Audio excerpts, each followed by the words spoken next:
18 अगस्त 1945 Japan के Taihoku में एक प्लेन क्रैश की खबर आई और खबर ये भी थी कि नेताजी सुभाष चंद्र बोस उस प्लेन में थे। लेकिन क्या ये सच था? क्या वो वाकई उस हादसे में मारे गए या फिर कहानी कुछ और ही थी? मुझे लगता है ये भारत के इतिहास का शायद सबसे बड़ा रहस्य है। आज इसी पर थोड़ी बात करेंगे कि नेताजी आखिर कहाँ गए। हाँ, बिल्कुल। सुभाष चंद्र बोस, जिनका जन्म जैसा आपने बताया 23 जनवरी 1897 को कटक में हुआ था। वो कोई आम स्वतंत्रता सेनानी नहीं थे। सोचिए जरा, आईसीएस जैसी नौकरी, वो भी उस जमाने में, उसे पास करके छोड़ देना। हाँ, मतलब आराम की जिंदगी छोड़कर देश के लिए मुश्किल रास्ता चुनना। हाँ, उनका नजरिया ही अलग था एकदम। और उन्होंने जो रास्ता चुना वो बिल्कुल अलग था। और उनका वो नारा तो आज भी रोंगटे खड़े कर देता है, तुम मुझे खून दो, मैं तुम्हें आजादी दूंगा। सिर्फ नारे नहीं दिए उन्होंने। नहीं, बिल्कुल नहीं। उन्होंने बाकायदा आजाद हिंद फौज मतलब आईएनए बनाई, अंग्रेजों को सीधी टक्कर देने के लिए। हाँ, ये बहुत बड़ी बात थी। हाँ, युद्ध के मैदान में सीधी चुनौती। जी, उन्होंने माना कि भाई आज़ादी के लिए हथियार उठाना भी ज़रूरी हो सकता है। और यही यही शख्सियत 18 अगस्त 1945 के बाद एकदम से रहस्य में घिर गई। जापान ने तो कह दिया कि हाँ, उनकी मृत्यु हो गई है प्लेन क्रैश में, पर कहानी यहीं से उलझती है। उलझती इसलिए है क्योंकि दावे तो बहुत थे, पर सबूत वो नहीं थे। सबसे अजीब बात तो यही है कि उनका पार्थिव शरीर वो कभी किसी को मिला ही नहीं, कोई फोटो तक नहीं आई। सही कहा। और जो गवाह थे, उनके बयानों में भी मतलब फर्क था।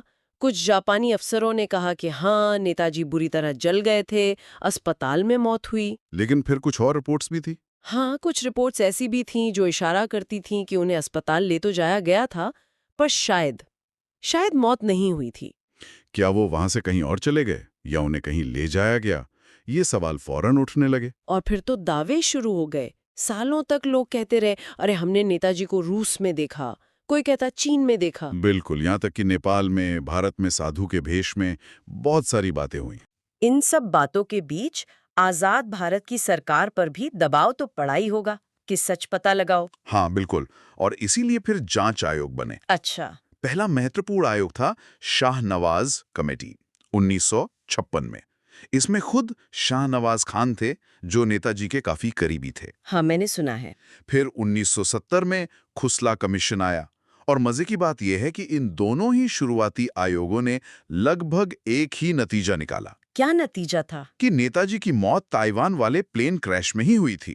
उन्होंने उस वक्त के जापानी गवाहों और जो भी थोड़े बहुत कागजात थे, उनको आधार बनाया। लेकिन इस नतीजे से सब लोग सहमत नहीं थे, खासकर नेताजी का परिवार है ना। उन्हें लगता था कि जांच ठीक से नहीं हुई। बिल्कुल, उनको हमेशा शक रहा कि कुछ छुपाया जा रहा है। और फिर देखिए, लगभग 30 साल बाद 1999 में कहानी में एक बहुत बड़ा मोड़ आया। मुखर्जी कमीशन बना। हाँ, Mukherjee commission, justice M K. Mukherjee. जी, इस कमीशन ने बहुत लंबी चौड़ी जांच की, कई देशों में गए, नए गवाहों से मिले, और 2005 में जब रिपोर्ट दी तो उसने सबको, कह सकते हैं, चौंका दिया। क्या कहा रिपोर्ट ने? कमीशन ने साफ कहा कि नेताजी की मौत उस प्लेन क्रैश में हुई थी, इसका कोई ठोस मतलब कंक्लूसिव एविडेंस नहीं है, कोई पक्का सबूत नहीं है। उन्होंने तो यहां तक कह दिया कि शायद वो प्लेन क्रैश हुआ ही नहीं था जिसमें नेताजी के होने की बात कही गई थी। अरे बाप रे, ये तो बहुत ही बड़ा दावा था। इसने तो पिछली सारी रिपोर्ट्स को ही पलट दिया। लेकिन फिर सरकार ने तो इस रिपोर्ट को माना नहीं है ना। नहीं माना। सरकार ने इस रिपोर्ट को स्वीकार करने से इनकार कर दिया और इस इनकार ने रहस्य को सुलझाने के बजाय और उलझा दिया। लोग पूछने लगे, भाई क्यों इनकार किया, क्या वजह थी? ये भी एक सवाल बन गया। बिल्कुल। तो सवाल फिर वहीं का वहीं, अगर प्लेन क्रैश में मौत नहीं हुई तो नेताजी गए कहाँ? और यहीं से वो दूसरी थ्योरीज आती हैं। हाँ, वो वैकल्पिक थ्योरीज जिन पर आज भी खूब बहस होती है। जैसे एक बहुत चलती है रूस वाली थ्योरी जी। कि नेताजी शायद मदद के लिए या शरण के लिए सोवियत रूस चले गए थे। जी, और वहाँ शायद स्टालिन के कहने पर उन्हें नज़रबंद कर दिया गया, या हो सकता है वहीं उनकी मृत्यु हो गई हो।